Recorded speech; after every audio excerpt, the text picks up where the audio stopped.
জয়দেব এসে ডাক দিয়েছে পদ্মা। পদ্মাবতী চমকে উঠল। কে কে তুমি? পদ্মা, আমি তোমার স্বামী। তুমি আমার স্বামী? এখনই আমি আমার স্বামীকে শয়ন কক্ষে রেখে এলাম।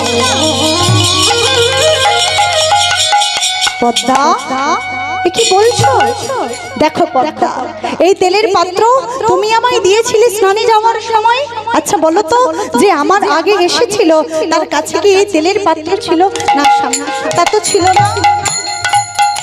চলো চলো দেখি পদ্মা, আজকে আমার রূপ ধারণ করে এসে তোমার গৃহে প্রসাদ পেয়েছে। গৃহ মন্দিরের ভেতরে দেখছে চন্দনের গন্ধ, বিছানায় পদ্ম ফুল। পদ্মা, আমার কি মনে হয় জানো, তুমি স্বামী মনে করে আজ জগতের স্বামীর সেবা করেছো। স্বামী